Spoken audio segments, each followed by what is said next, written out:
Welcome in. I'm Vox Sinistra, and I'm here with a special guest today. We have Roland from the great Canadian synthpop darkwave duo Violentene, and I have had the pleasure of releasing a remix of one of their tracks, Break the Silence, on the recent Strict Tempo compilation album, which some of you may have already heard. And today we're going to talk about the band, their history a bit, give you a little introduction to them, and then also dive into their last full EP release, which was called Human Drama, and it was released last year. And it is a great release, and I'm really excited to uh, have Roland here with us today. So welcome in. Hi, hi. Hello, how are you? Hello. Thanks So for having us. Of course. So I'm going to dive right into a little bit of just general info about the band for those of you just tuning in, just wondering what's happening here. Uh, the new Violentine EP, Human Drama, came out October 20th, 2023, which was a little bit over a year ago now. Time flies. The release It does. sees Mary Jo and Roland M pushing their well-established lush atmospherics and vocal melodies to new heights, fusing dreamy synth and new wave and melancholic dark wave. The new release has been an intense labor of love and inspiration, the perfect antidote to the madness of the modern world and chaos, the perfect environment for trying to deconstruct the full meaning of life's chaos, the human drama of being fully alive. Coming off the success of 2021's Otherworld EP, the 5 tracks on human drama feel deeper, more fully realized than ever, a sharp laser focus on their own brand of ethereal, beat-driven, moody, and mysterious synth pop, with the ghosts of previous post-punk and dream pop influence never lurking too far away. Break the Silence started the singles and video rolling in November 2022, leading up to Thin Lines in September 2023, then pulling everything together for the full EP in October, along with the new tracks Eyes of the World, Never Fade, and Destiny Unknown. Many of the songs had their genesis as soundscapes with inspiration from old 80s synths in Roland's collection, written quickly in moments of clarity, then passed onto Mary Jo and ruminated over a solid structure ruminated over until a solid structure appeared, and definitely not overthought to keep the initial vibe and emotion intact and pure.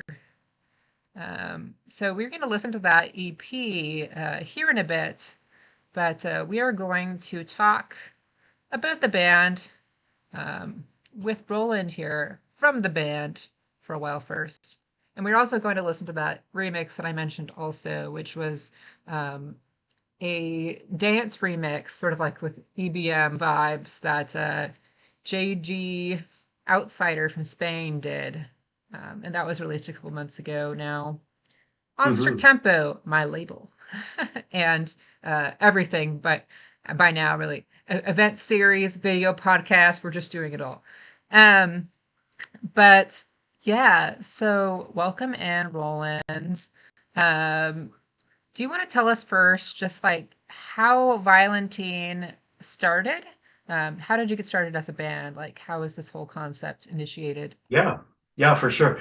So when my last band, Politique, ended in, I guess it was 2012, I was sort of like at a crossroads, like as to where I wanted to go. That was more of a synth, well, kind of a synth influenced new wave, indie rock kind of thing, and we were a four-piece, so four real people playing real instruments. So I kind of wanted to get away from that sort of standard, traditional format and get back into some more electronic stuff and some of the shoegaze stuff that I'd been doing years prior, like 20 years ago, with some other projects. So Politique ended, and then Violentine was born out of the ashes of that in about, I guess it was 2016, so like 9 years ago now. And so we released our first EP, Denial, in 2017 after I'd written a bunch of songs over in the interim. And so that EP and the EP that followed that, Phantom Youth, were done with a vocalist, Danny Marie, out of New York City. So we were doing this sort of a a long distance collab, myself being in Ottawa, Canada, and Danny being in New York City.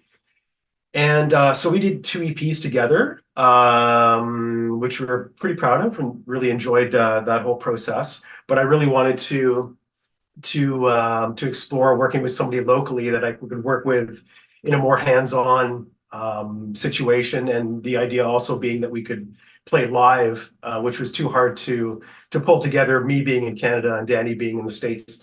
So I connected with Mvrijo in God, when was that? 2019. Everything worked out. We hit it off, and we had similar vibes and similar influences, and we liked the direction that we wanted to go in. And so yeah, we've been working together ever since. So it's been about 5 years.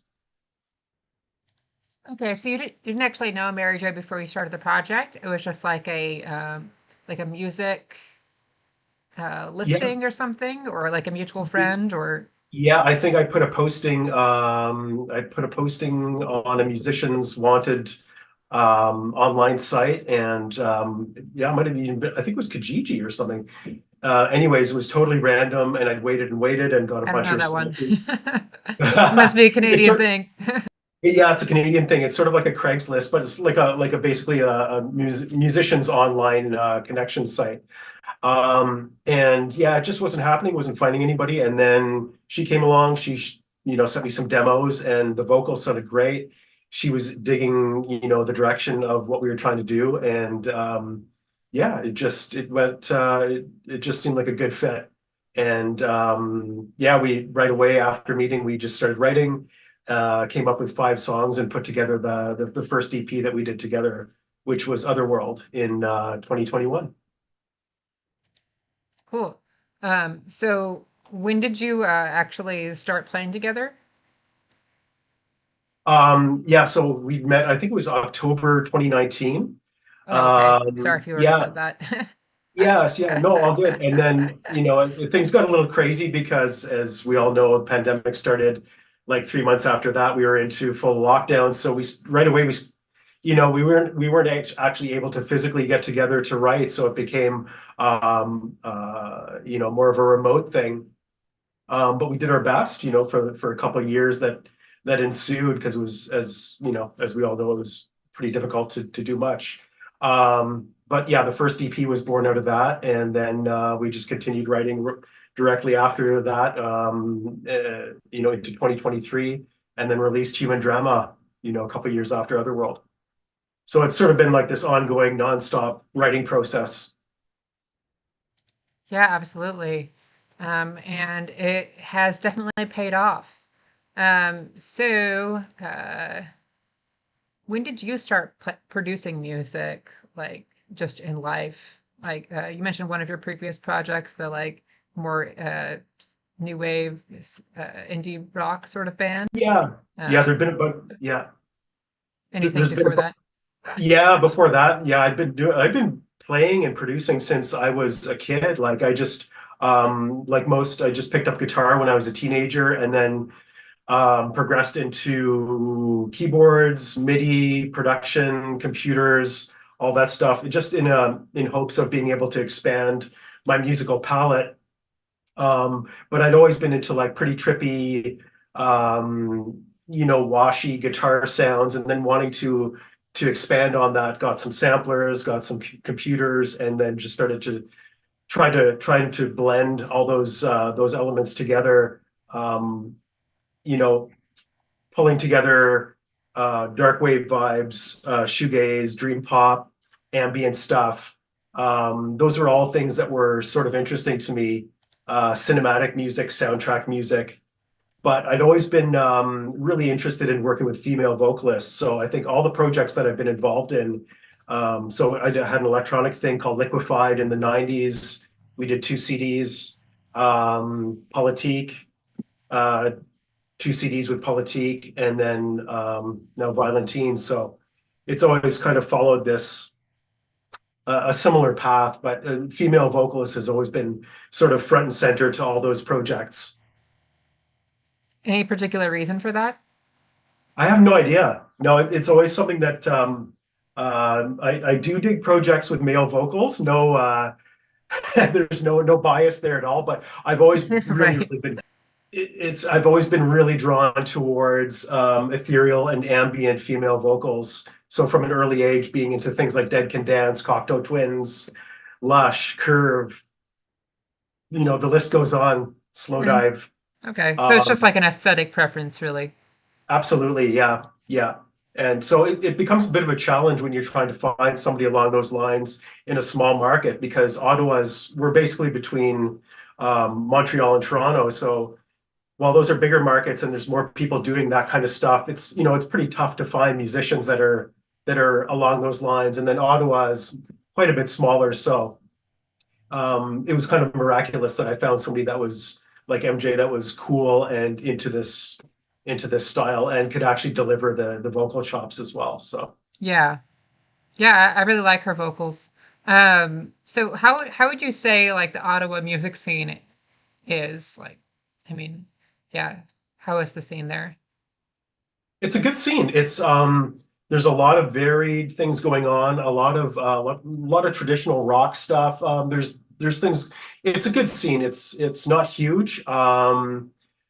There's some interesting electronic bands going on here, bands that are affiliated with Artifact Records. Yeah, it's good. It's small. It's not like Toronto, Vancouver, Montreal, but there's a lot of talent here, and there's a lot of incredibly talented artists doing pretty cool things. Definitely.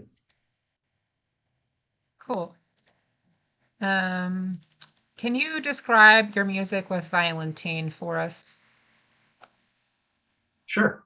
Yeah, I like to think of us as a synth. Maybe not.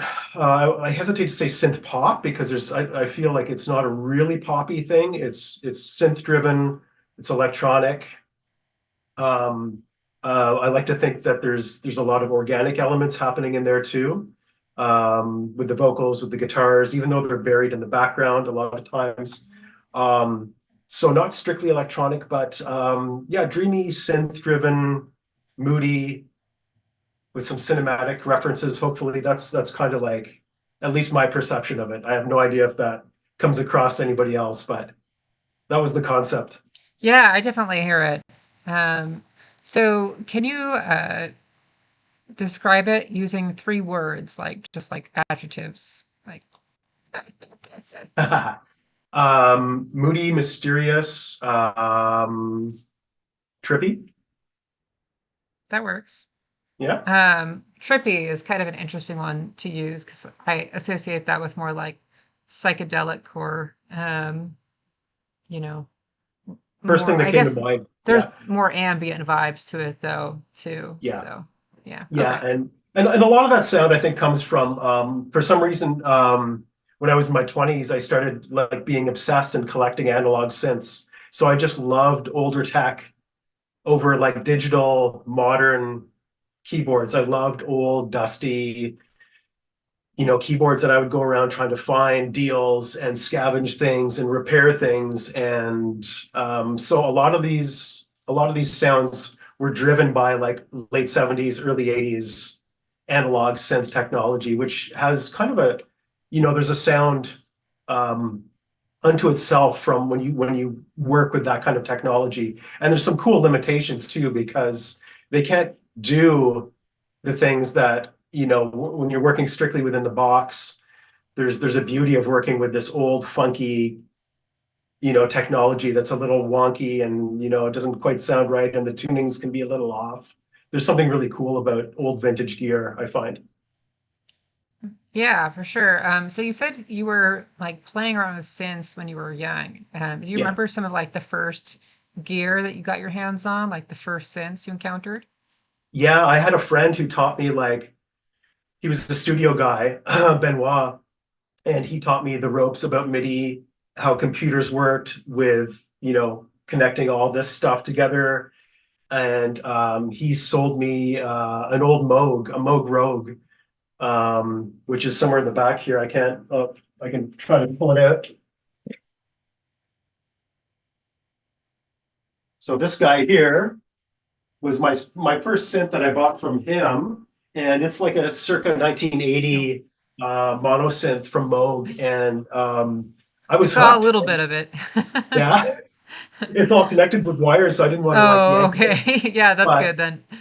yeah, We saw it's a the really keys. That's what we got. it's this tiny little thing, but it produces like the most intense, crazy, huge bass sounds and like ripping, crazy lead sounds that you've ever heard. Like you can produce techno on this thing, you can produce hard industrial, ambient sound, like anything Moog makes is just, stellar. So I was hooked after buying this cheap little $300 mono synth, and then like that kind of led me down this path of like, oh my God, I've got to buy, everything I can find within reason, you know.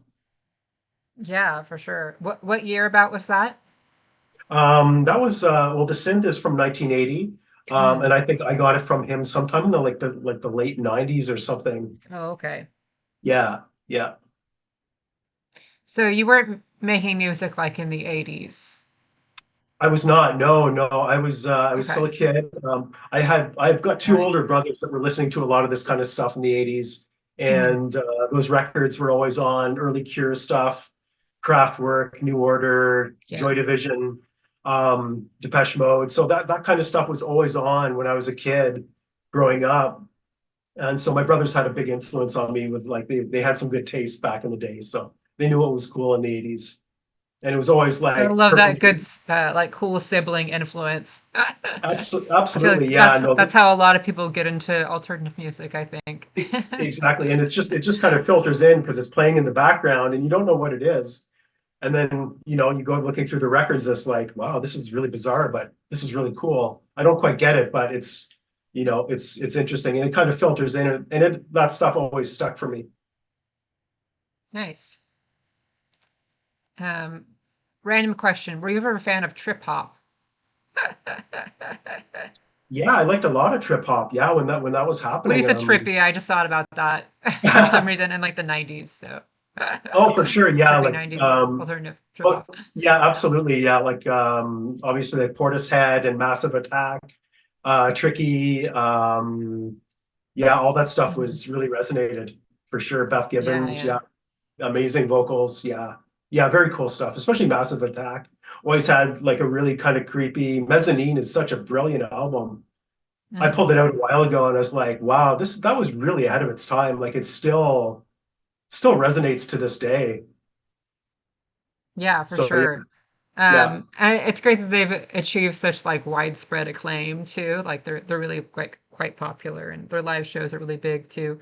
But yeah. I saw Tricky, maybe like maybe 2018, not that long ago, and I Nice. was really disappointed in the show. It was like, Oh, uh, really? yeah, it was kind of like what you might see happening if you went to like a show at like the Hard Rock Cafe or something. It was like a Oh no. really mainstream like blues rock sort of vibe. I was like, what is happening here? Like a lot of the audience left and I felt bad. It's like, I mean, it's cool when artists, change up their sound and He's experiment really with changed. different Yeah. genres and stuff, but I don't think anyone But was expecting especially, I don't think he had been super active, or maybe he had and I just wasn't paying attention. But anyway, we did not get the trip hop that we were expecting. Um, that's unfortunate. I'm sorry to hear that. That's yeah, weird.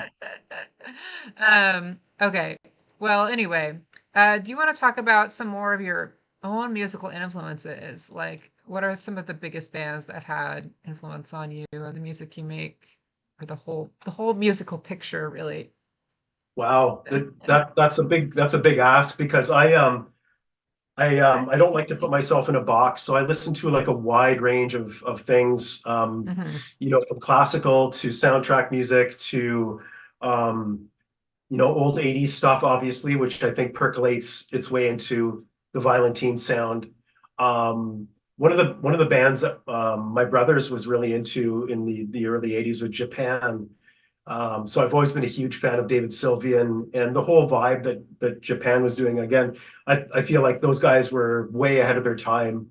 And yeah, that so stuff that kind of stuff still has an influence on me that, to this day. Human League, Depeche Mode, New Order, A lot of the I do try to listen to a lot of newer stuff happening too, but to be honest, it's you get so involved when you're writing and creating your own stuff that at least for me, I find I kind of tune out what's going on. That's I guess I'd be a horrible DJ because like I really kind of zone out on the current things that are happening and I get really focused on what we're trying to do. Mm. So I don't, in some ways, I don't want to hear, or I don't want an influence of, with a lot of things that are, coming from the outside. I'm trying to, elaborate on what's happening within us and bring that through the music, if that makes any sense. Yeah, for Um, sure. yeah, so when we're in the writing mode, when we're in, which is like all the time, I'm just sort of fixated on what we're doing, and I kind of zone out as far as what's going on out there, other than seeing what's looking at my phone and keeping up on Instagram and obviously Bandcamp. And there's a lot of great new stuff that I love. Stuff like Leathers, Nuovo, Testamento, um, Wingtips. The list goes on. There's so many cool newer artists that I think, like us, are drawing from older vibes and trying Hmm. to bring it into, current times and give it like maybe a bit of a fresh take. Yeah. So, on that note, do you want to tell us some of your current favorite bands? I mean, you just listed a couple, but like, what is the stuff that you were listening to the most of other bands? Currently, like I say, the leather stuff is great. Shannon's Yeah, you voice literally and just answered this question yeah, in no, but advance. Birthday Massacre have been around for a long time, but their stuff is amazing, and they're local too. Like they're a Toronto band, and yeah, I love those guys. Um, Wingtips, awesome. Um, yeah, like lots of like underground obscure stuff that I've never really heard of. There's so much good stuff out there. Yeah, I don't want to list like a ton of like newer bands, but I guess you kind of get the picture. Yeah, for sure. I'm glad that you listed a local band too. It's always good to mutually support each other. Um, so let's talk about your music a little bit more. Can you tell us like some of the general themes of the music? Like what do you like to write songs about? Um, so the way the process works for me is like I'm inspired by sounds and vibes. So oftentimes I'll just sit down at the keys and start plunking away, creating sounds, creating patches, and I find that whole process very inspiring. I'll turn on the computer, I'll just start recording, and oftentimes something interesting will come of that. So sounds and soundscapes will, generally inspire me. And then after that, I'll come up with a bass line, a drum beat, and then the song will grow from there. And once I have a skeleton of a basic structure, I'll hand it over to Mary Jo. And so she has carte blanche as far as creating vocal melodies, lyrics. I tend to not really try to impose, anything as far as maybe like a title will come to mind if there's a certain vibe to a song, but I don't want to impose too much on her so that she has free creative reign, to create the vocals and create the melodies. And then she'll do her thing, and then two or 3 weeks will go by. She'll shoot a demo back to me, and we'll cut it up. We'll figure out the vocals. And then we sort of like do this back and forth process um, until the vocals are finalized, and then I get into the mixing stage. And that's sort of how the songs evolve. But as far as like themes and vibes, a lot of it is focused around sort of emotional, mental health, um, stresses, anxieties, and challenges. It might, probably from living in a crazy, chaotic world that we're all trying to make sense of. So we're trying to make sense of that, that chaos that's going on out there too. and we're trying to process that. And so a lot of the themes are are revolving around, mental health, stress, anxiety. Um, Thin lines, is referring to walking a razor thin line between, losing it and staying on track and try to navigate your life and stay sane. We're going to talk about each track a little bit more later. Sorry, my mic was muted for a second. Um, but yeah, so we'll dive into each track on the Human Drama EP in terms of like, how you made it, what it's about and everything, here in a few minutes. So don't give us too much on those tracks. But I just meant like, Yeah. general themes behind your music, which it sounds like you have a couple. Yeah. Um, so does Mary Jo usually write the lyrics? Yeah. She writes basically, I'm going to say 99% of the lyrics, song Okay. titles. Yeah, and yeah, that's definitely her realm. And I didn't really want to impose on that.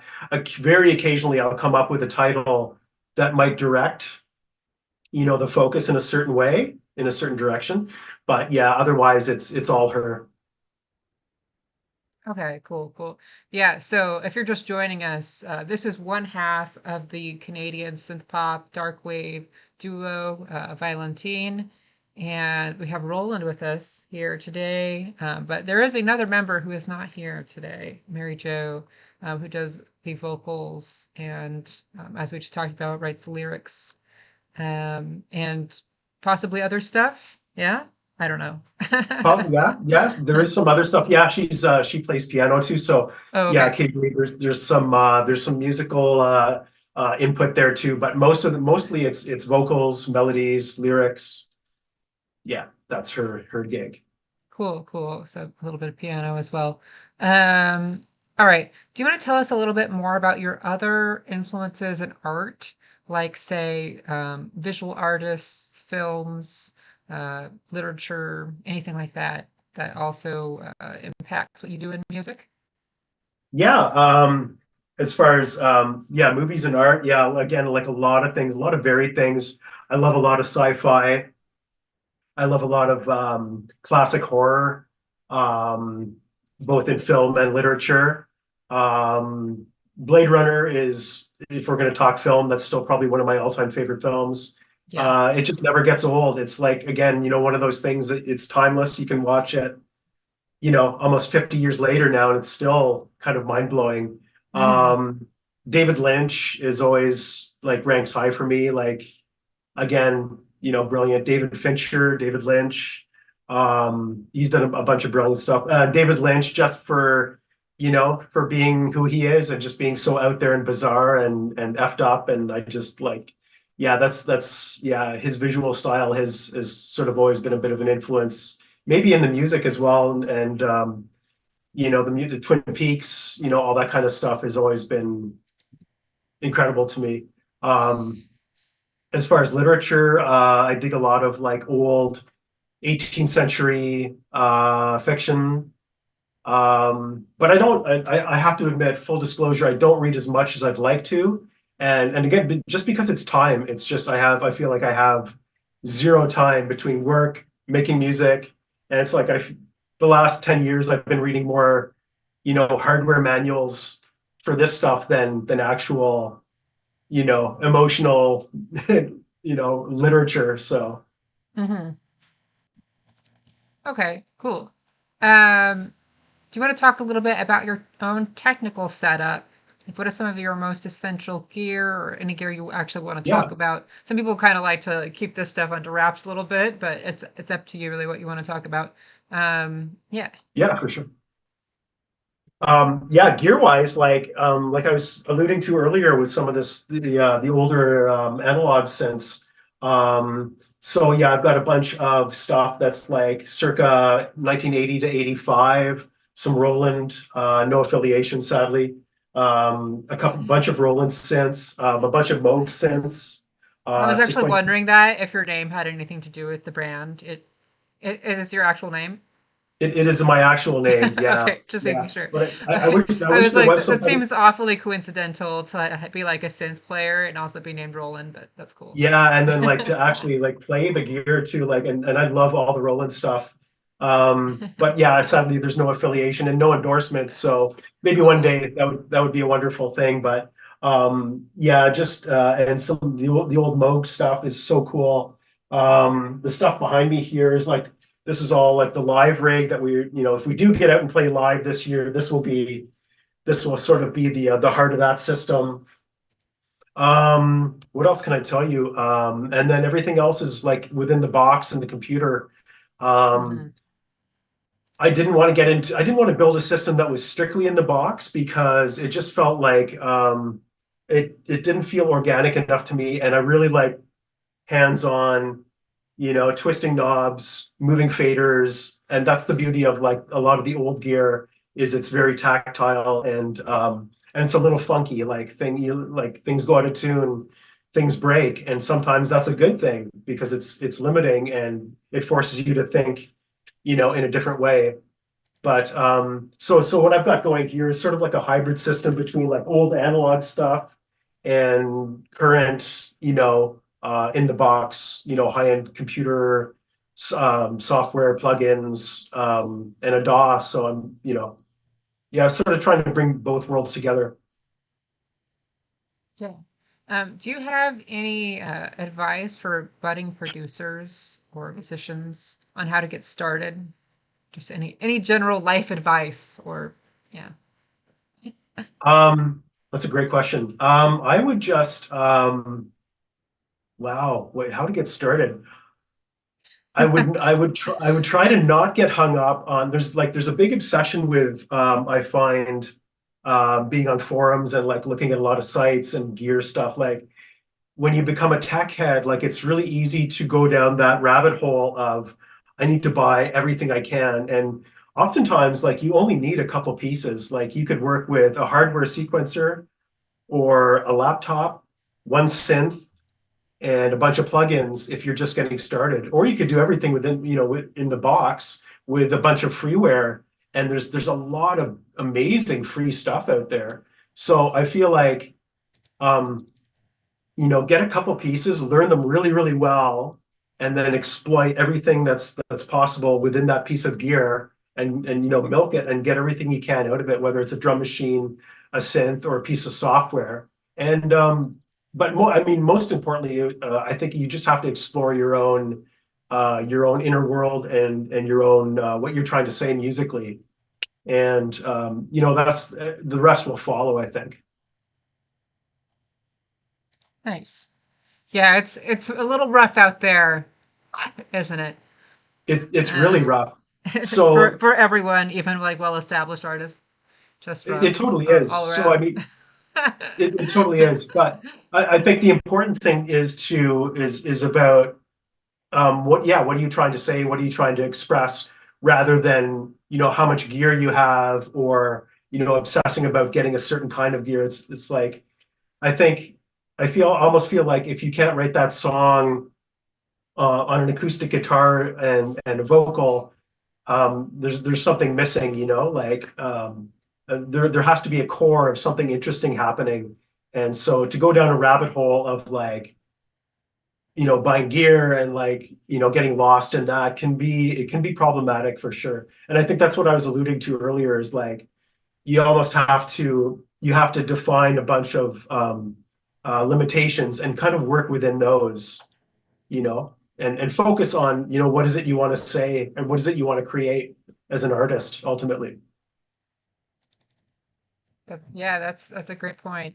Yeah, I always just try to focus on, you know, my internal motivation for keeping on basically and not the numbers, not, the actual financial success of anything. If you do that, it's going to be pretty discouraging pretty fast. Especially, I mean, in like, the underground scene, where there's not a huge audience potential automatically, you're automatically limited by just limited interest in like these genres, which all we can do with that really is just, work together to make them better known and develop bigger Exactly. audiences. So Exactly. You can't be focused. You have to be focused on whatever the art is and whatever it is you want to put out and express. Because I always feel like it comes out almost sounding fake if you're looking at, I want to write a song or I want to write an album that's in this style, but it's not really me. But I want to do this because I think it's going to be big. Ultimately, it'll probably fail. You've got to do something, you've got to do work that's honest, I think, and the rest will follow. yeah, I mean, I don't have much of an opinion on like, people making pop tracks because I know they're going to be big. I know that in some genres that sort of mentality might work, but there's no faking it in stuff that is very niche and underground and very like historical in some aspects with the influences. You've got to do your homework to get here, and Absolutely. yeah, it just has to come from a genuine place. So, Absolutely. uh, And I think the public also sees, excuse me, sees through things that are really contrived, and things that are maybe like heavily influenced from other people. Sometimes it works, and then sometimes it just sounds like, oh my God, we've heard this before. And hopefully that's not the case with our stuff. I try to write from a place that's sincere and doing something hopefully a little bit different. But yeah, that's all you can do because it's with streaming now, it's like you can't do it for financial gain. You've got to do it for some kind of artistic, personal interest, really. mhm. Because the quarters of pennies that you're making from Spotify and these kind of services is like it's really ridiculous. It's painful, really. So, but I don't want to go down that hole.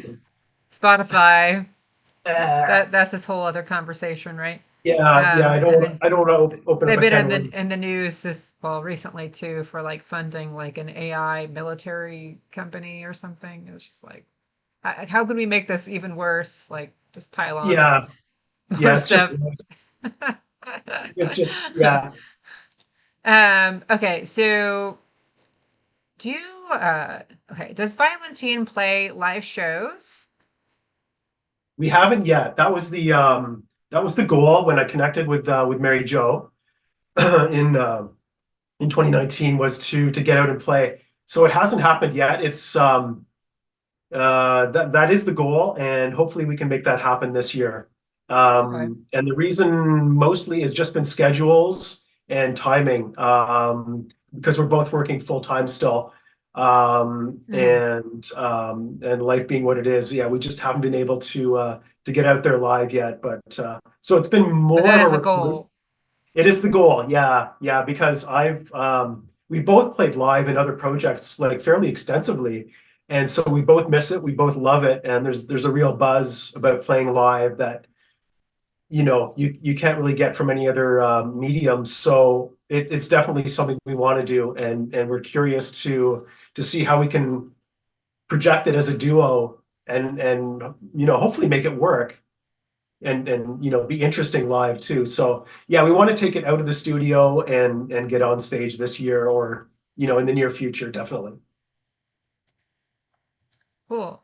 So there's no immediate plans for any live shows, but a goal for next year then? Yeah, hopefully. Yeah, I'm pushing as much as I can for sure. And it's tricky because we're getting a lot of offers like over the last several years from promoters Hmm. and Yeah, I'm sure that a lot of people ask you to play shows. yeah, so it's hard to turn down the offers, but then they're coming in. Hmm. So hopefully we can fulfill them and get back out there and do something live soon. Yeah. So on the topic of live music, live shows, do you want to tell us perhaps what your most formative or one of your most favorites, or perhaps there's more than ones that you want to talk about, live experience in music as an audience member, like what your favorite show was basically, or if there's a couple that are up there and you can't pick a favorite, that's okay. Wow, yeah, that's tough. Yeah, there's been so many good Whatever shows. comes to mind. Oh Yeah, I my know. God, yeah. For most of us, it's Um, like cycle through the catalog of a zillion shows. Yeah, and it's tricky. Like Ottawa gets a fair number of good shows, but Mhm. often it's a bit of a travel situation. So the more underground shows tend to go to Montreal or Toronto. Yeah, yeah. So it becomes a bit of a travel thing. But I think recently, like I'm just trying to dig through like the last bunch of years where we've been able to experience music again. Ladytron has always been huge for me. So I saw them. I've seen them maybe 4 or 5 times, and they've always been a big influence and live as well. They just hit sort of check all the boxes for me. So Ladytron, Drab Majesty, I've seen a bunch of times in Montreal. Mhm. Again, sort of like this astral, trippy, crazy experience. Um, who else? Peter Hook and the Light always do like an amazing live show. Zeno and Oaklander came through town a couple weeks ago, and they were again amazing for two people. Just like this wall of crazy modular synth sound and awesome vocals.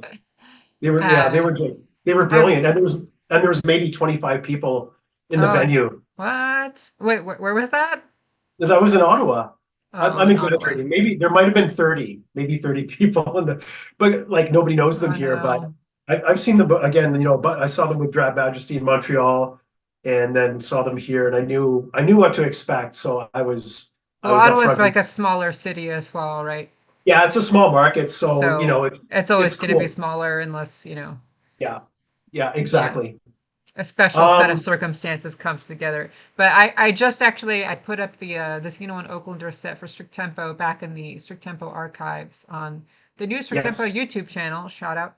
I've been slowly kind of going through the first live stream sets um, that were recorded like early pandemic days and archiving them there. And Zeno and Oaklander, I was lucky enough to host them in like May 2020. It was one of the first shows I did. And I watched their set again recently because I just archived it. And yeah. Thanks for reposting that because I went back and watched it again. I Oh, think I yeah. saw it initially and was like, oh my, this is so cool. Yeah, they did a really good job. It was like Yeah, very old school, like vintage cinema. I think it yeah. got archived on Ubu Web, so it's got that like real film cred, But And it looks um, I think they shot it in the rehearsal space in Brooklyn or something too, right? yeah, yeah. Looks like, It was yeah, definitely like DIY done right, It was like yeah, very artistic still. But yeah, they had all sorts of different camera setups in the room, and yeah. Liz was like controlling some, I don't even know what she was using, some device that like moved things Effects around. It and was like some yeah. old school thing. But yeah, they did all the visuals live too, and that was fun. Um but oh, when you said all the the synths, I was just blown away by all the table full of wires. stuff stuff And everywhere. And yeah, I was nerding out, and before the show, the camera like taking so pictures many like, different colors of wires.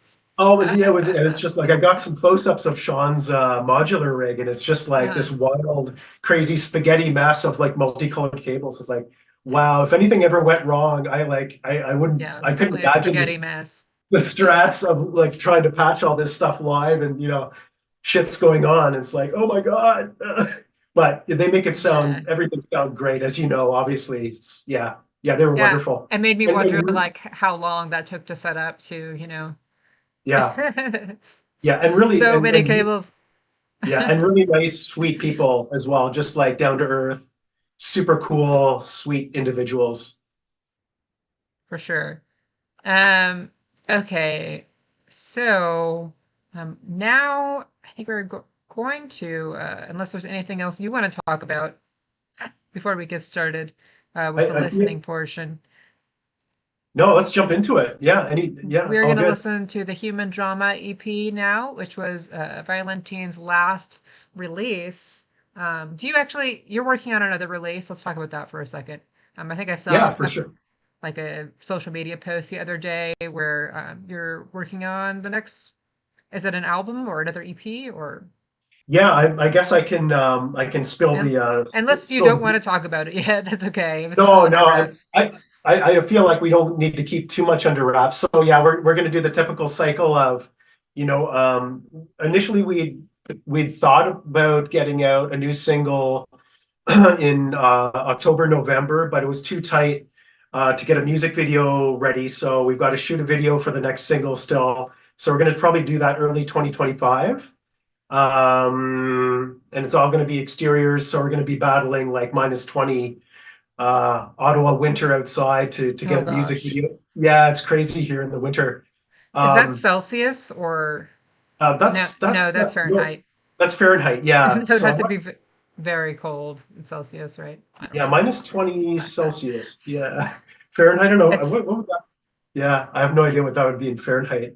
Zero, -1. I'm not oh, sure. it is Celsius. Okay, Yeah, we're all metric here, so but the bottom line is, yeah, so we need to get our act together, shoot the video, edit it to coincide with the single release because we didn't want to like release the song and then do the video, 3 months after. We want everything to fall in line nicely and simultaneously. So the title of that next single is going to be Savage City. And we're hoping to release that in March, going out on a limb here, March or April of 2025. And then the next EP that we're getting there. We've almost got 5 songs together for the next EP, which is going to be called Victims of Light. And we're oh, okay. aiming, We got a name. Oop. we have a name, and hopefully that's and realistically, that probably won't be out until like if we do 2 or 3 singles, do that cycle, then the EP drops probably like fall of 2025. I'm guessing. Okay. Yeah. Yeah, it seems like you have like a longer process for releasing, and you really, you make all the music videos, you do all the pre-release singles. So you build a lot of hype, and that's good. I did notice Yeah, I that's was kind of surprised that the Human Drama EP came out only in October 2023 because I had remembered seeing like some of the singles and everything, maybe like, the previous year. So it's like yeah. that just came out. Oh, I thought that came out a while ago. Yeah. But yeah, Yeah. you successfully Yeah, there's a bit hyped. of yeah, we're maybe not as prolific as like, some people where they're you see some folks releasing stuff almost monthly, but I don't think which is great. I mean, not to dump on that. But I don't think we could ever do that. We tend to work at a I don't want to say glacial pace, but like a slower pace. But hopefully the quality makes up for the slowness. But we want to do it right, and we feel like, well, there's no pressure. So like the only pressure is whatever we impose on ourselves. There's no like record label breathing down our neck saying, you must release this next month. So we take our time. Yeah, I don't think many probably like independent record labels are like that. I guess mostly like the big leagues where they give you a Yeah, lot of rules. But I don't know. yeah, anything I guess goes, that right? probably So depends. But yeah, I mean that I wasn't trying to like, be like, "Oh, that's slow" or anything. I'm impressed with oh, the slow burn promo game, really, is what I was trying to I comment on. no, yeah, no, full admission. We are definitely slow, but it's okay. It's okay as long as it's good, I'm okay with that. Well, I mean, I think it's unfair to compare yourself to like artists who are maybe like producing in genres that it's much easier to churn out material fast for. Like, I know a lot of like, techno producers that are just like bumping out new tracks like, monthly. And that Absolutely. Yeah. a lot of that is because, they're producing alone. A lot of them are just building the tracks in a DAW, they're not using a lot of live equipment. So it's like, yeah, it seems like your process has a lot of different components, and a lot a collaboration with, Yeah, and that multiple absolutely, and members that's what, yeah, stands and out that in the takes album. time. Yeah, you hit the nail on the head, and like I've done some instrumental stuff too, where it's like, yeah, if it's just you plugging away at stuff, but then I would listen to it back years later and go, wow, it doesn't move me that much. Maybe because there's no vocals, or maybe because I don't know. I feel like taking some time usually yields better results, hopefully. Yeah. Well, I'd say that it's working out well for you. Like, there's definitely a lot of like single material in your tracks. Um, Thank you. Thanks. Appreciate it. like, yeah, they all stand on their own. It's like all killer, no filler zone here. So that's a good place to be. um, And for our at-home meteorologists, I looked up, by the way, earlier, what negative 20 degrees Celsius is -4 in Fahrenheit. So like Okay. 34 below freezing in Fahrenheit, which is very, very cold. Ow. And Ouch. I've never been in Ottawa before. I've never been in that area in Canada, only like the North Pacific Northwest zone. But um,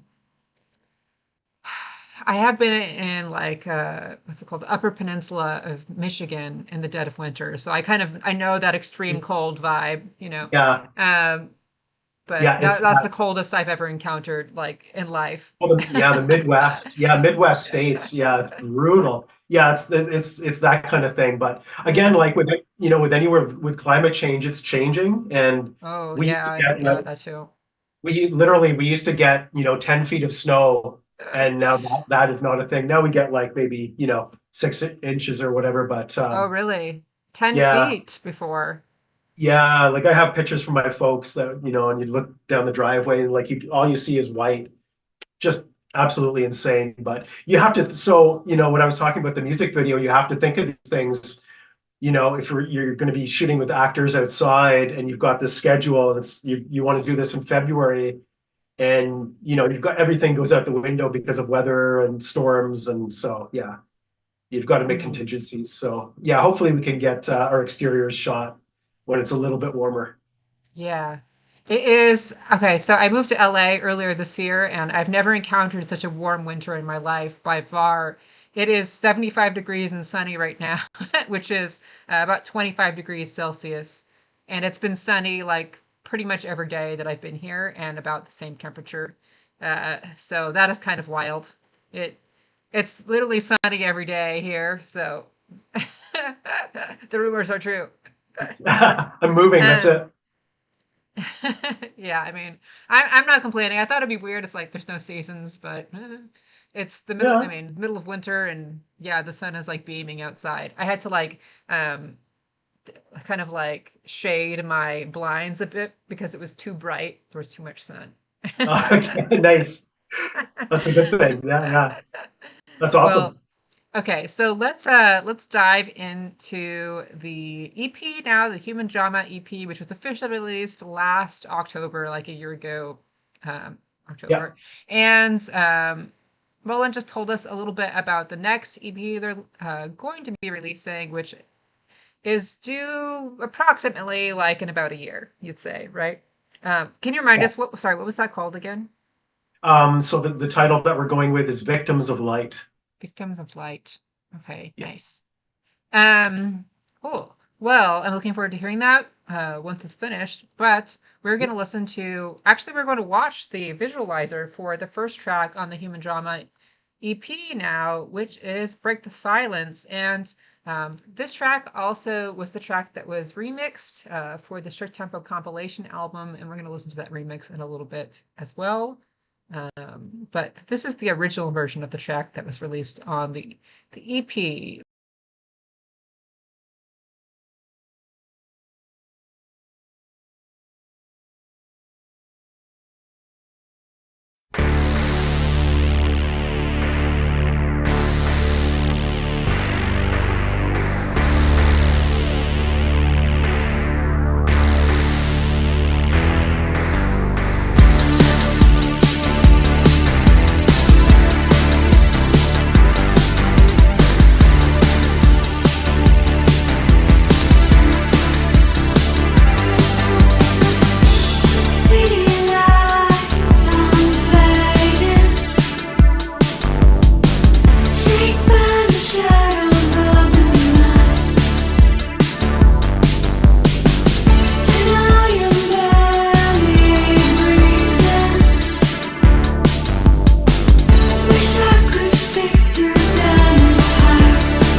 the opening track from the Human Drama EP, which was Break the Silence.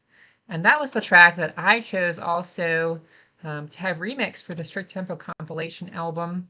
I'm a big fan of this one. I think it's like a really powerful track, and I love the melodic line in it and everything. I think it's just really well done.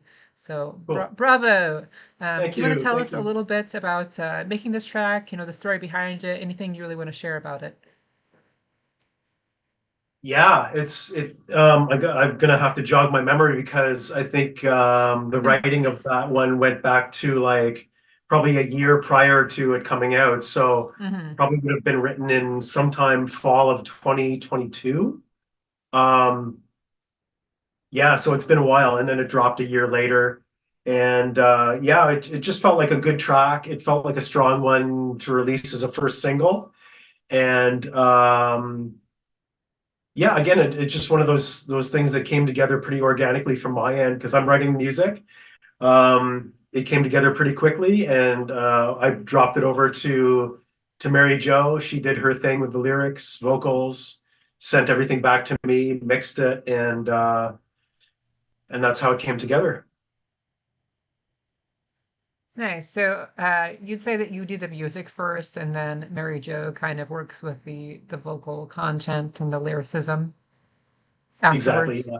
Yeah. Yeah, that's generally how everything works. Yeah, it's like I tend to just go into writing mode and churn out quite a few songs. A lot of them, you know, end up not going anywhere. They kind of sit on the drive as half done or they don't feel right. And then there's, a bunch that go into like these have potential folder, and then I'll finish those off, send them off to her.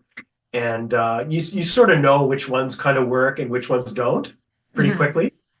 And then it's often a surprise when when MJ, does her thing and it comes back and it's like, oh wow, it just like it took on a whole other life as soon as the vocals are added, as soon as the lyrics are in there, it just becomes a whole other beast. And so, anyways, yeah, I think that one worked out well and came together pretty quickly, like within a couple months, anyways. Yeah, yeah. So can you tell us, I know that Mary Jo wrote the lyrics for the track. Can you tell us a little bit about what it means, as far as your understanding of it? Um, like just like the I can try. themes. What is the silence we're breaking? The silence in this song that we're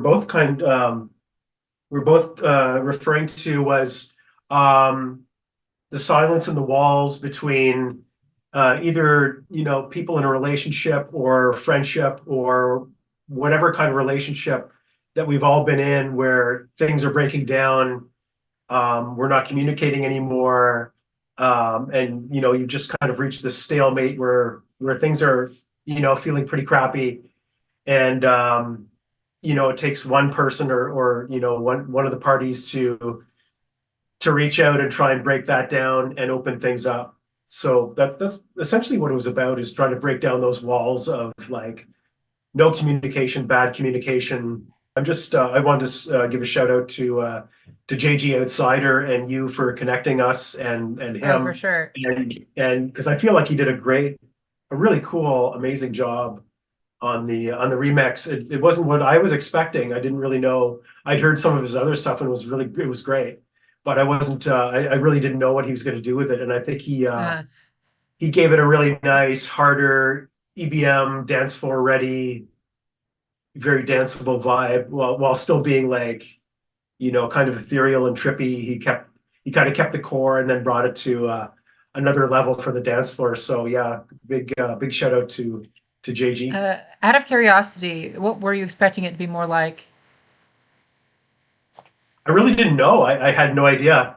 I knew sort of like having listened to some of his previous work that it might be definitely more danceable than the Hmm. original, more dance floor ready. But I really appreciated like the harder driving, faster BPM stuff. Felt really good. Yeah. So I think that if we're just going to talk about the remix for a minute, sure, why not? JG Outsider is like a producer and DJ from Spain who did the remix on my compilation album, the Strict Tempo Volume 1 comp, which has 24 tracks and a pretty wide variety of genres, really. But I had it intentionally, a wide variety because I wanted to represent everything that Strict Tempo has represented musically and my own personal taste, which is pretty far and varied, So it kind of spans the entire spectrum of like dark alternative and sort of like the indie and electronic sound. Um, and I wanted to take tracks like yours that are a little bit more melodic and like more like 80s inspired and mix them with kind of like a more like I don't want to say more modern because I think your sound is modern too. It just has a little bit more of a retro For sure. influence. But Yeah. stuff that's moving forward, I don't know how to say this. That doesn't, in a way that doesn't sound offensive. No, no, no, I totally It's a get little it. bit more futuristic, I guess. I don't know. For sure. For sure. Or just like, newer sounds that maybe aren't as retro inspired. Yeah, okay. Absolutely. That makes sense. Absolutely. But anyway, so I want to take stuff like yours that is more rooted in the 80s sound and stuff that is, happening right now in like the underground, sort of like Berlin, electronic scene, and internationally as well. But Yeah. anyway, so he has done a lot of like 80s remixes and stuff that I've played in my DJ sets. So I had him in mind specifically for this track because I knew that he worked with post-punk sort of sounds and like, Cool. made danceable versions of them. So I'm glad that it worked out. So we're actually, this seems like the perfect opportunity to listen to that track now. Sounds great. And it does sound pretty dramatically different. So hopefully you won't be too jarred by having like the same track twice on here. But so we're going All to listen to good. the JG remix, JG Outsider remix version of Break the Silence now, which is, we're cutting up the EP now just to listen to the remix. This is on the Strict Tempo comp. And then we're going to go back into the Human Drama EP. Okay, Cool. Sounds good. a little brief interruption here.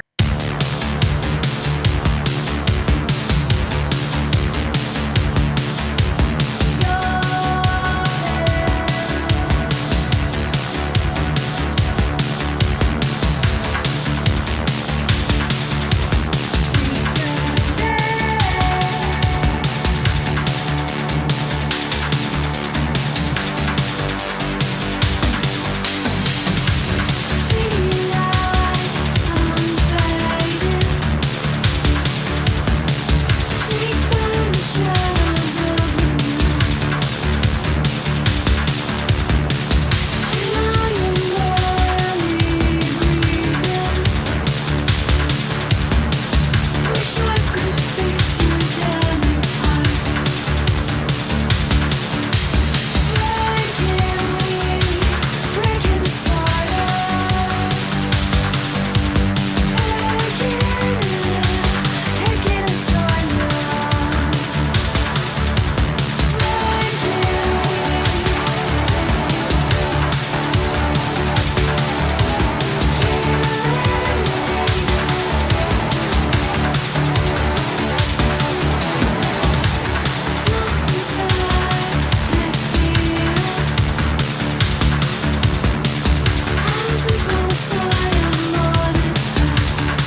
Okay, so that was the JG Outsider remix of Break the Silence, which is up now on the Strict Tempo compilation album, which I'm planning to do more of in the future.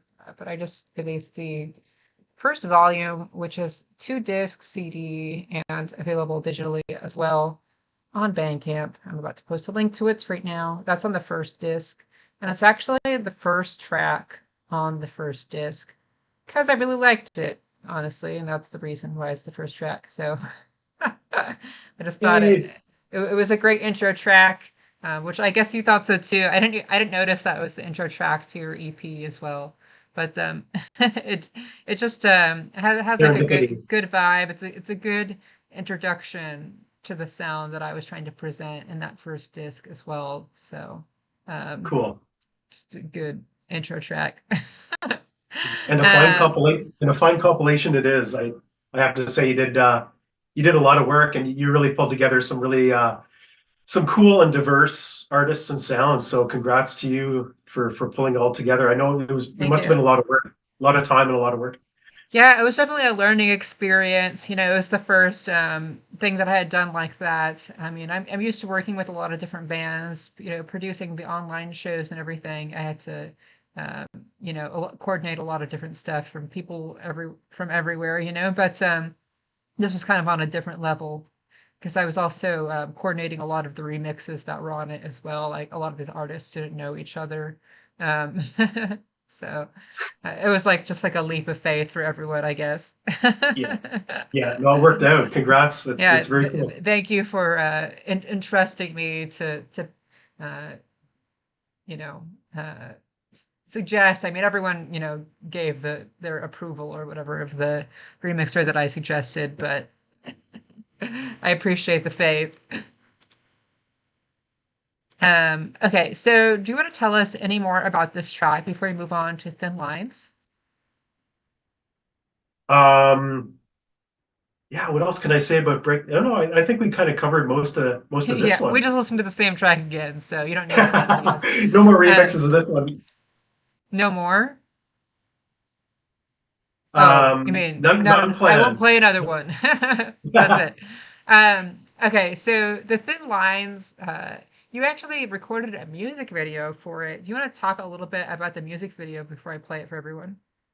Yeah, sure. No, it was a pleasure to put this one together. Sometimes these things can be pretty stressful and difficult to pull together, but we pulled together like a really cool crew of some people that I knew from work because I worked in film and TV for a little while as a lighting person. So I knew some cinematographers. So the guy that we that we pulled in, Alexi Zaville, was a friend from work, and he did an amazing job. Carrie Duguay was the lead actor that we found through a friend of a friend, I guess was the connection.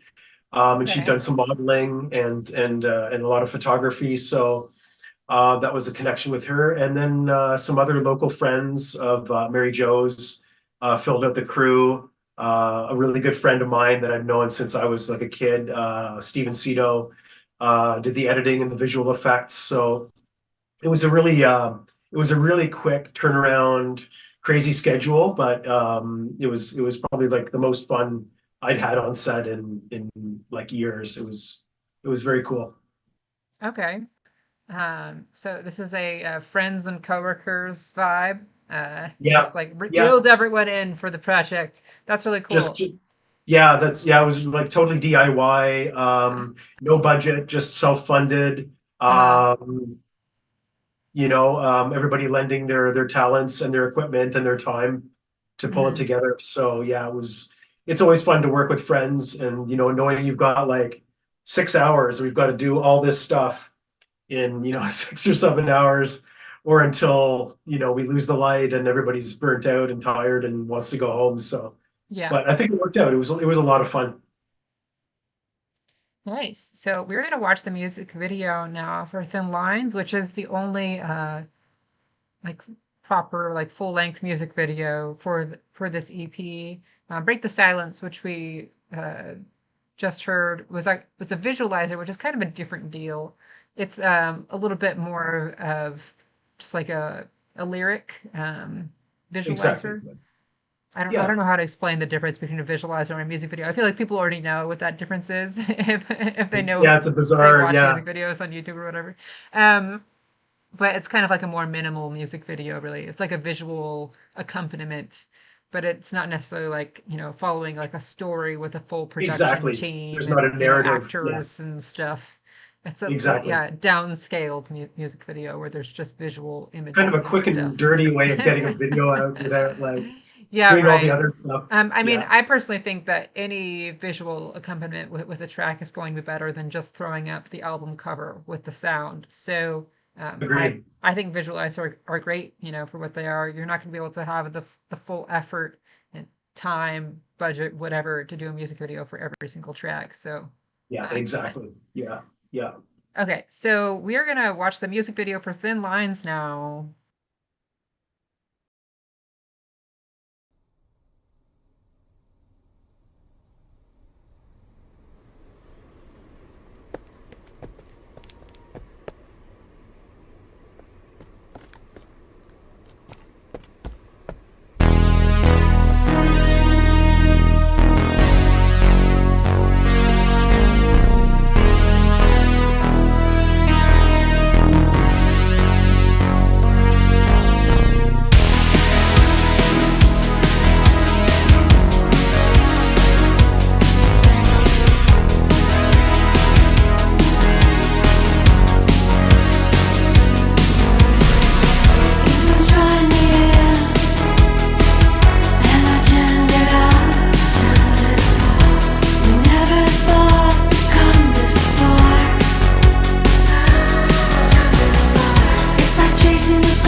Okay, so that was the music video for Thin Lines from Violentene, and we're here with Roland from the band talking about the EP right now, Human Drama. This is the second track on that EP and was also released as a single. Was this the second single for the album or It EP? was, yes. Yeah. Okay, so Break the Silence was the first single. Yeah, How, exactly. Yeah. how far apart were these released, just out of curiosity? It was like it was a longer stretch between than intended. Um it was almost a full year. Oh, wow, okay. That is a longer than usual stretch between singles. Yeah. Yeah, it was Was a there big any stretch. special reason for that? I think it just took us yeah, no particular reason. It wasn't a strategy. It was just the Things time take that time. Okay. things take time. The shooting, the editing, that took a couple months to pull together. And then we thought we might release another single prior. And then we realized, no, let's just do the single and the video for Thin Lines together. And even though Break the Silence was like 10 months prior or whatever. So and then in the interim, we were writing all the other songs too. So we wanted to be able to present the video, the single, and then drop the EP a couple months after. So there was a bunch of other stuff happening in the interim as well. So Um, yeah, not by design, but just by lack of time, I guess. okay. You said that you were thinking about releasing another single instead of that one. What track was that? I think the other one that was kind of we were floating around was maybe Never Fade was kind of on the list to release as another single. But then we realized, well, we're gonna have to do another music video for that, do all the promo for that. So we pulled that back and we settled on just doing Thin Lines, not doing another single, and then doing the EP directly after Thin Lines. So Hmm. rather than waiting around for like the Christmas season and then New Year's. So we just thought, okay, let's just all get it out before the end of the year. Yeah, and I think Destiny Unknown has a lot of single potential too. So Actually, that's re- true. Yeah. really, just your EP was just so killer, no filler. It Oh, could have thank all you. been singles. So I think that's a feat on its own. Thank you. Yeah, You sometimes could it's have hard to turned it into know. a full album where people might have wanted to, skip a track or whatever. I mean, I don't Yeah. I don't necessarily think that's true, but you know what I mean. Yeah, You kind yeah. of condensed all the fluff that people kind of generally fill in with to like perhaps produce a full album. Not everyone, but some people it's kind of like they just want to get to that number of tracks versus like they really think every track is like a really like standout, thing. So I agree. Yeah, that's good. and yeah, that it's come up a couple times for us too, where we thought like, do you want to do a full album? But I think the length of time, because it does take us a little longer to get things happening and rolling, like to put together a full album of 10 tracks, there would be a huge gap between releases. Like it could potentially be a year to 2 years. So we didn't want to do that. So we kind of feel like the EP thing is the way to go. And like you say, it condenses things into a nice 5 or 6 songs that all feel really good. And that's also useful in this sort of like limited attention span age that we're in. That's very, like sort of TikTok minded. Everyone's used to saying the 10-second, they've got like 2 seconds to impress someone or they're going to flip to something else. And it's Yeah. not as long form as things used to be. So, I mean, if you look at, how people listen to music online in general, I mean, looking at my mixes, there's always going to be like regardless of how good the later stuff in the mix is, people are just going to start tuning out at some point because um, they're doing a lot of stuff. There's all sorts of reasons for it. But I mean, even in the terms of like an album release, though, like always the first few tracks are going to get the most listens, regardless of how good the rest of it is. Yeah, exactly.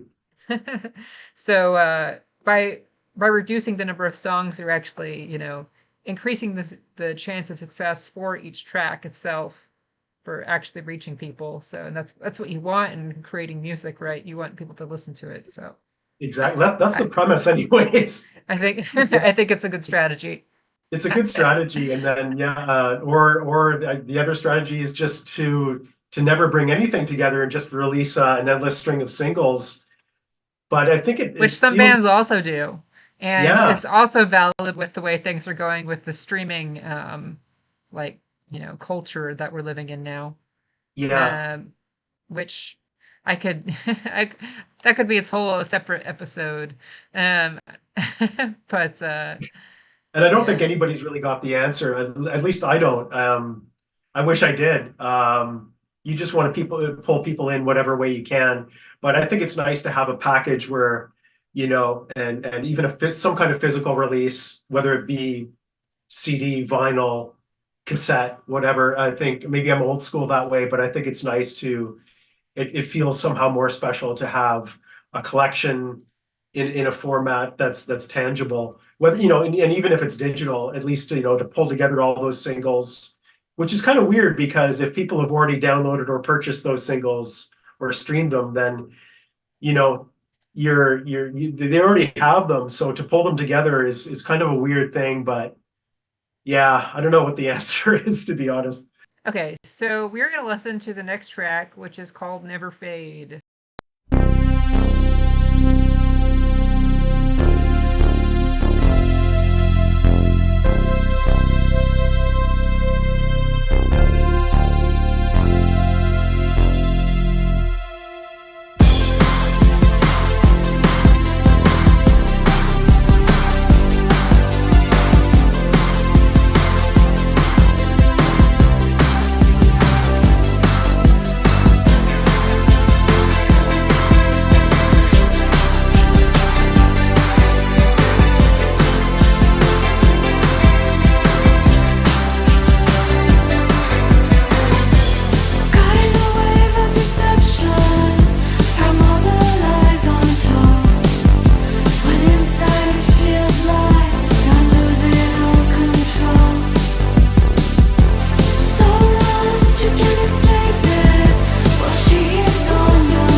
Yeah.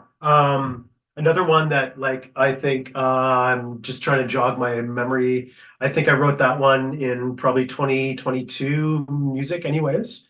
So yeah, that one been kicking around and wasn't really quite sure how to finish it off. I handed it off to Mary Jo when it was like 75% done. She came up with the melodies, vocals, and then I was able to get some inspiration from what she was doing. Finally, pulled the rest of it together like a couple months after that, and then it went into the folder of like here are the tracks that we feel good about for the EP, and then there was a couple others that were in there, but we felt like okay, like this was probably a good one to include in there as well.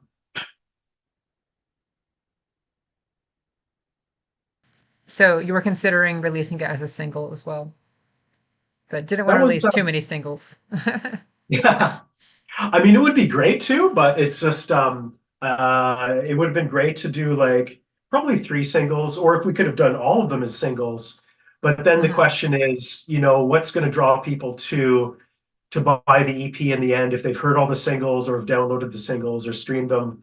Is there any incentive? So I don't know. It's a question mark, like what's the better promotion marketing technique. And but it felt like okay, it felt like a strong, solid song to have in the EP, even regardless if it was a single or not.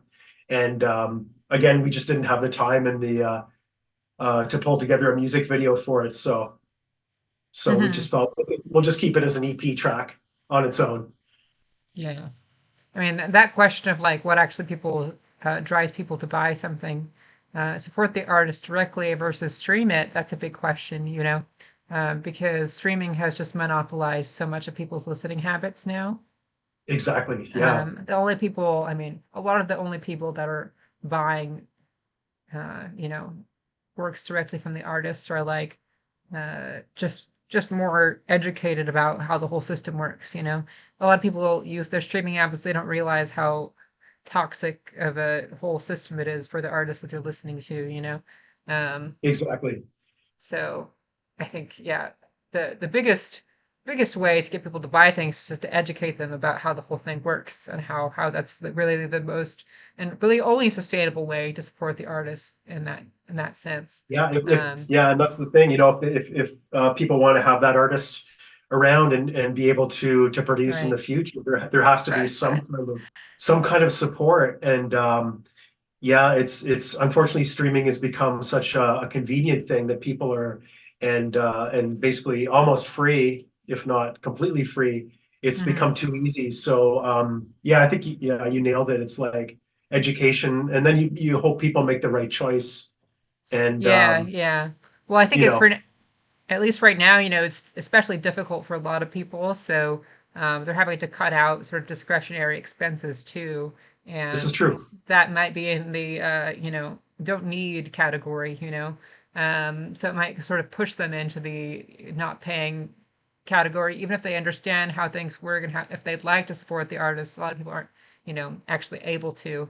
Um, Exactly. and Yeah. I think No, ultimately it's you're right. important for the art, to be heard. But yeah, I mean, how are artists going to continue if they don't have any, viable support? Um, for many people, it's just not possible because, it costs money to make music. So a lot of Yeah, people exactly. conveniently forget about that. Like gear is very expensive, it costs money Yeah, to host it on streaming services. All of that has an expense tied to it. So absolutely. this is your PSA, everyone. Yeah. If we ever get to a place where streaming will be equitable again, but it feels like we've reached that point of no return. But like, yeah, again, that's a whole other conversation. Hmm. But Well, I'm glad that there's more conversation about it happening in general, so a lot of artists are standing up to it. They are speaking out about the, lack of fairness and the payment distribution models and how the Spotify 100%. CEO is like, I don't know, making just way, way too much money and profiting off of the lost income of artists. It's just like mass Yeah, exploitation. So, absolutely. um, anyway, yeah. Well, Okay, so Never Fade. We're talking about your track right now. Also another track with great single potential. So the next track on the album, oh, Never Fade. Do you want to talk a little bit about what we also didn't really talk about Thin Lines, or Never Fade, like sort of the behind, like inside scoop of like the story behind the tracks. So like, what are they about? Like the lyrical content or the idea behind them. From what I gather, because sometimes I know you sometimes didn't write the lyrics, but from what you understand of well, that, and sometimes the from what I from the vibe that I always got from this track, and again, Mary Jo might have a different take if she was chatting about this right now, but it Mhm. always felt like the loss of a love or a feeling of nostalgia and losing that. There's there's a sense of loss, I think, to that to the lyrics in that song. But I think sometimes I think what's cool with her lyric writing is there's a certain ambiguity, so that it's not always clear cut, and it's not always super defined as to this is clearly what it's about. I think it's kind of cool that it's a little open-ended at times, and so the listener can derive their own meaning from some of these lyrics, I think. So I think it's cool to be a little ambiguous, and I feel like this is one of those where it's like, okay, the listener can kind of pull whatever they want out of the meaning. Yeah, okay. Um, cool. Well, let's dive into the next track, which is Eyes of the World.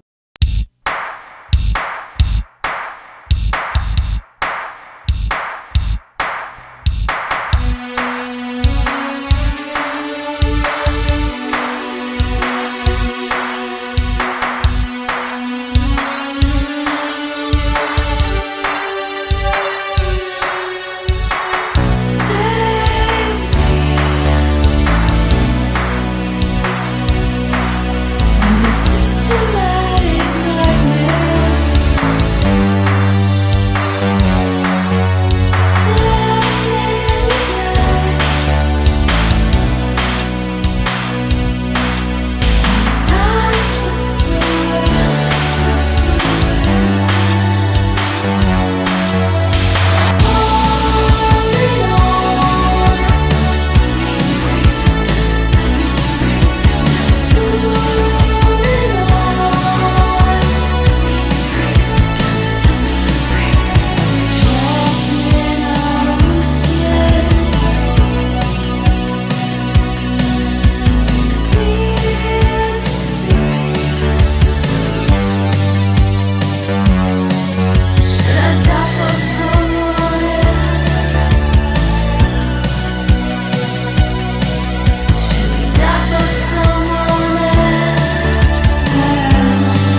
This, as I recall, this was one that I think I wrote probably like early on in the pandemic, like around early 2020. And again, the music had been kicking around for a while, and I wasn't really sure what to do with it. And I think it'd been like we probably wrote it before Otherworld, so it had already been kicking around like, you know, a couple of years at least. And then I realized it probably had some potential. And I like for some reason, I like the title kind of evoked some kind of cool imagery for me. Sometimes I'll just have like random ideas for a cool sounding title without any kind of notion of where it's going to go lyrically, but it's kind of seemed to fit the vibe of the music. So I passed that off to Mary Jo, and she did her thing, and yeah, I think it worked out. It's one of my faves on the EP for sure. Yeah, it's got a nice melodic synth line in there. Yeah, it's one of the more laid back, sort of chill tracks, I think, on the EP for sure. Hmm. Okay. Well, if you don't have anything else about that one, we'll dive right into the last track, which Okay. is Destiny Unknown. And I think this is one of my favorite tracks on the EP personally. I really like this one. I'm actually kind of surprised you didn't release this as a single, but I guess we all have our own favorites. It's hard to judge your own stuff, I think, and be subjective or objective about it, I guess. But yeah, I think you're right. Yes. It could have totally been a single. And yeah, maybe it'll need like a remix treatment in the future. Who knows? Interesting. There's potential. Yeah, no, I really like this one too. Yeah, it feels Definitely. good. Okay, so we're gonna listen to Destiny Unknown now.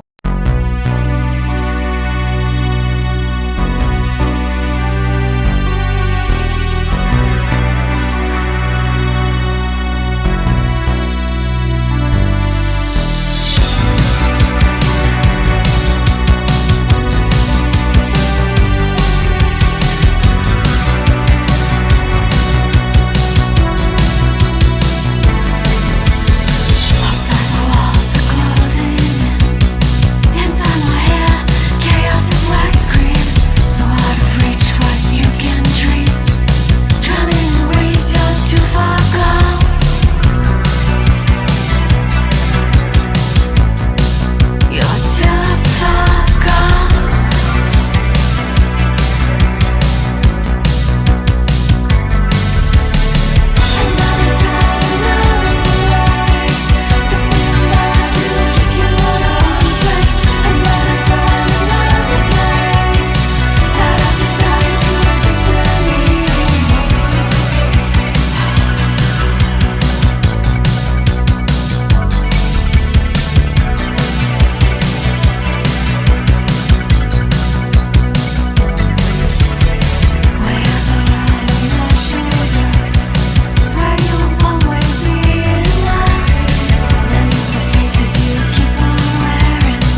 big thanks to Roland for joining us here for this listening party and interview.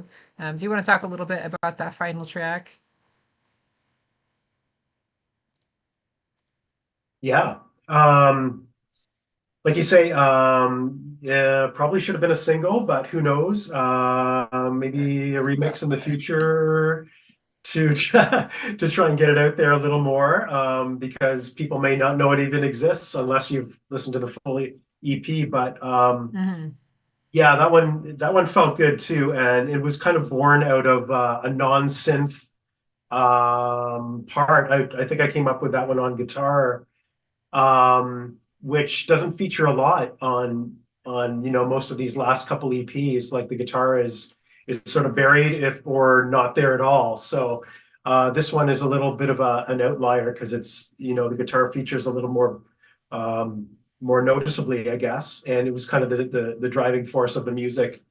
And again, like lyrically and emotionally, it comes from a place of not knowing what's coming, not the stress and the anxiety that not knowing what the future holds in life for any of us, and just trying to grapple with that and try to make our way forward as best we can was sort of the impetus for the lyrics and the emotional vibe behind it.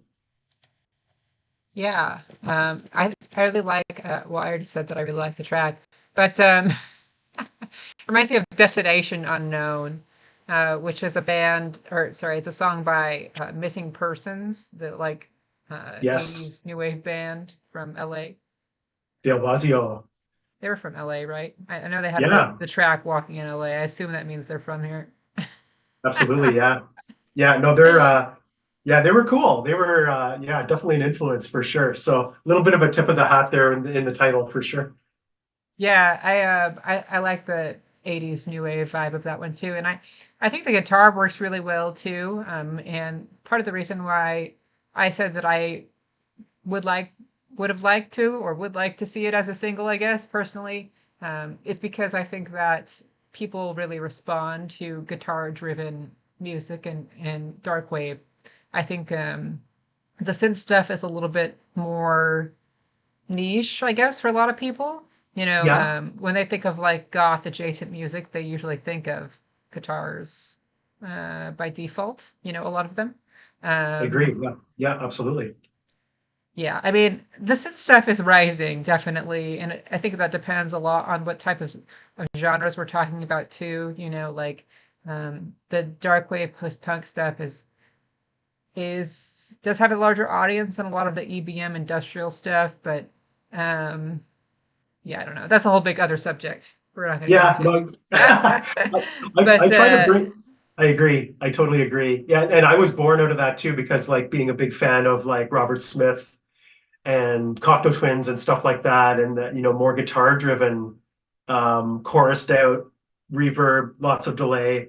Um, that's where I came from before I came into synth. So it's like I've always had that like inner struggle. Is it going to be a synth song? Is it going to be a guitar song? And sort of trying to balance those two worlds.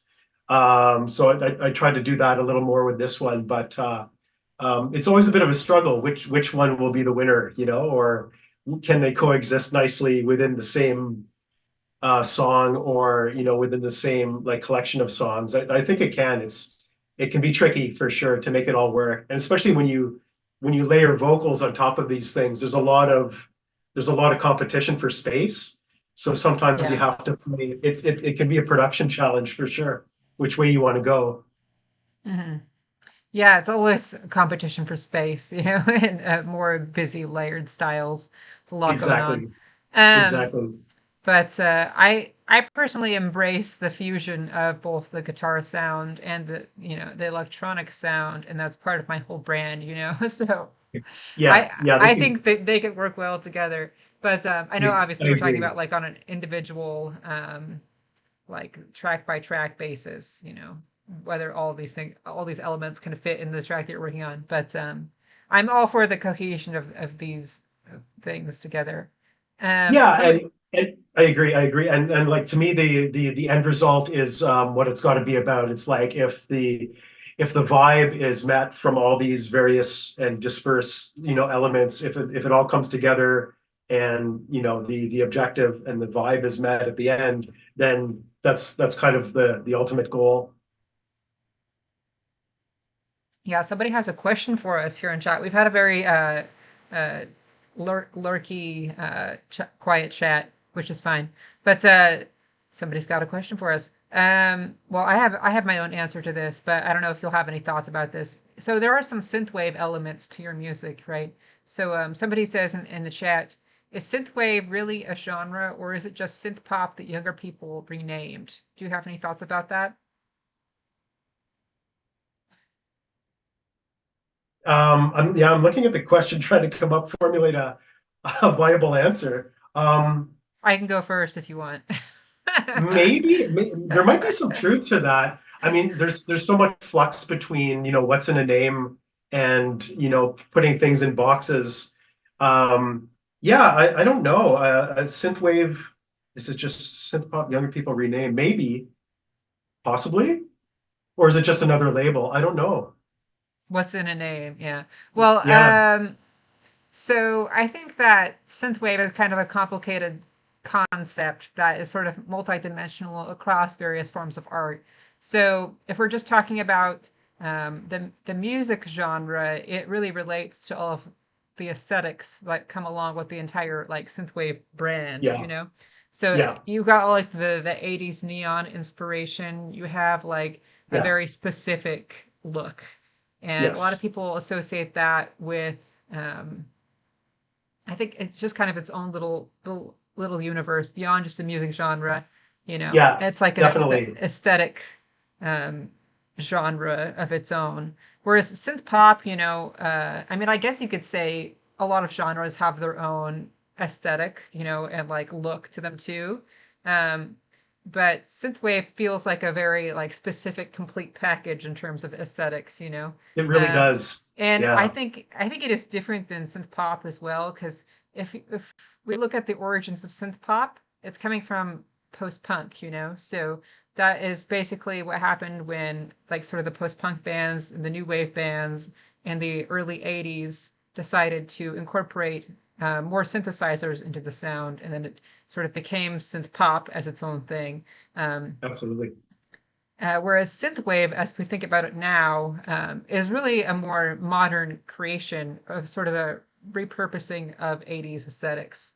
Yeah, Um, there's that huge nostalgia that's mhm, involved in it. Everything's neon, everything's a sunset. You've got to have like a yes, Lamborghini in like there, yeah, or the cars driving and yeah. So the there's sort of that. There's a really cyberpunk yeah, cityscapes. yeah, Well, the background I've got here is actually it's a little bit synthwave. yeah. It's I think yeah, I think there's like a real strong and there's really cool things that are happening within that genre. But yeah, I think it's like you say, mm. what's in a name? I think it's just I another think way of they're related, but I don't think that they're necessarily that similar in terms of like musical origins. Synth pop is kind of like I see as more of a historical point in time where it sort of branched off and there was a widespread availability of synthesizers in the 80s, right? Oh my yeah. God, cat. I think Yes. he might have the answer here, but he's not talking right now, so Me, full blown music history lesson. Oh, cat. yeah, he got brave and Way decided to to come out distract of me. he came out of his hole. Um, What's her cat's name? this is Wiley. He just calls it electronic music, so electro. Okay. Yes. Well, your cat is also correct. I mean, you can talk about it in like, big umbrella terms or more specific sort of like hyper subgenres. Yeah, yeah, Um, absolutely. and I think using big terms to describe sounds and aesthetics and everything is Mm. sometimes important too, because um, you want to bring people in on something that they know they might like, but they don't know that they like something more specific underneath it. They might know that they like goth, but not know that they like all of these, very specific subgenres of it. Exactly. So Yeah. anyway, but what you were saying about synthwave, basically synthwave is like an 80s just like appropriation of the culture. I mean, it's sort of like, I don't mean Yeah. appropriation in a negative sense necessarily, because I think a lot of synthwave is cool, but it's just taking a lot of those aesthetics and really just like, just going hard on them essentially with some sort of elements of the music, this basically the overarching like um, sort of synth music of the 80s, and not just synth pop also, I think it had more influence from other electronic genres too, and became a kind of Yeah, its they own just thing in yeah, more and they more recent years. So it's not it's not necessarily an 80s genre at all. It's just like sort of what's a modern look back into the 80s, what people might, idealize that as. yeah, it's an idealistic, almost Anyway. nostalgic, and they just chimed in and said it's often more instrumental too, and maybe a little less vocal. Oh, So there's that's true too. so Yeah, a lot of yeah. instrumental, a lot of soundtrack Less like inspiration. rock influence in general. Yeah, Because I mean, if you yeah, look at like exactly, Depeche Mode, that's all very, very vocal, song driven. exactly. Um, Yeah, Using Depeche Mode as kind of like a very quintessential example of synth pop, for example. absolutely. Yeah, Anyway, but it's, like you say, yeah, it's one of those conversations where you can go down so many rabbit holes and so many subgenres and micro genres, and um, mhm. yeah, it gets a little funny. I try not to think about it too much because it's like I don't know, when creating or writing, it just feels like you just have to write in a way that feels good to you and not try to label it. And I think most people when they're writing music would feel the same. You just want to put out what feels right to you without any, putting any kind of label or putting it into any kind of box. Otherwise, you feel like you're pandering towards that thing, and I don't think, at least I don't want to have those kind of limitations when I'm putting stuff together. You just want to do your thing and hope it feels good. Yeah, and I do remember seeing in your bio somewhere that you did have some synthwave influence as well. How would you say that comes out in the music that you produce? Is it some more in like the cinematic elements? Because that's how I perceive it when I listen to your music. I think so, yeah. Yeah, and just because that's what people are calling it now, so it seemed like maybe a good adjective to throw onto it, but it's like, Mhm. yeah, I think it's the cinematic element is sort of what's driving that for Yeah. sure. I think so. What most people think of as synthwave now is that very specific image of what we were talking about with the palm trees, the neon lights, the cyberpunk city. It's the sunset images with Absolutely. a very you know just like very specific sound Yeah, that's like absolutely. cyberpunk influence, and like it's outrun, and it's got all this very specific stuff associated with it. But Absolutely. before this genre really took off and became its own thing, synthwave kind of meant something else entirely. So I used to host like an 80s underground radio show, and I labeled things synthwave all the time, speaking about different types of music entirely. So I was Okay. talking about, sort of like the wave adjacent genres of the 80s. So like what we're now calling darkwave, but wasn't called darkwave then. So basically Exactly. the wave subgenres of post-punk and the synth versions of those. And that's what I was calling synthwave, like 10 years ago, Right, right. before this new like synthwave one word genre came about. So I think that there's also some confusion there because it can be used to describe different things as well, and has been used to describe different things. Yeah, it gets Sort of like confusing. Yeah. the synthier version of new wave, which is what I used to call synthwave before synthwave became its own thing, and then calling it synthwave became confusing for people because then they Absolutely. associate it with the new version of synthwave.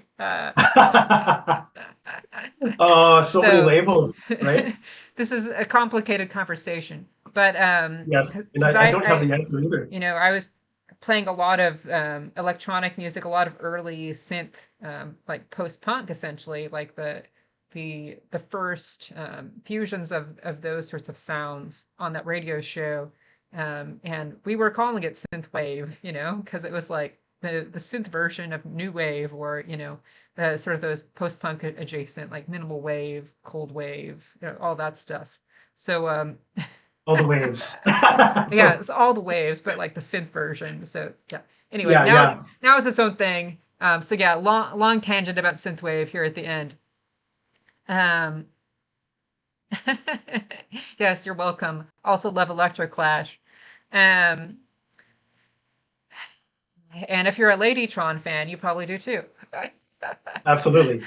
Okay, Another one, well, yeah. unless anyone has anything else for us, I think that's a good place to wrap it here. Do you have anything else for us, Roland? Yeah, I just want to say thank you so much for taking the time and having me in and to chat about this stuff, and hopefully getting it out to some new ears that maybe not be aware of us or what we do. And yeah, really appreciate it. And again, thank you for the remix, pulling that together with JG and the wonderful compilation. And yeah, hope to see you guys, everybody out there soon with the new material in 2025. Yeah, absolutely. Big thanks for joining us. And you can also check out Violentene's Bandcamp page and support the artist directly. We know that's important, right? If possible. Please. I just checked their merch. I'm on their site right now. They have CDs still for Human Drama and Otherworld, right? And it looks like they have a couple T-shirts available as well. So Yes. lots of good merch to be had up there. Shouts. And yeah, I hope that the new EP comes along well, and I'm looking forward to hearing that when it comes out. Can you remind us of what it's going to be called? Sorry, you've already said it twice. So yeah, it's going to be called Victims of Light, Victims of Light. All right. and the first single, when we get that single and the video together in early 2025, that is going to be called Savage City. Savage City. Okay. Savage City. That actually. Bit of a synthwave. It's Kind of. Speaking of synthwave, it sounds kind of synthwave. Well, I think it could be. the cities like cyberpunk cities, so it's like, It's got that aesthetic for essential sure. visual image, which I guess I planned out this conversation appropriately because I have like a visual from the game Mirror's Edge behind us in the video, Yeah, I love the backdrop. Yeah, it's very cool. which is very cyberpunk. Yes.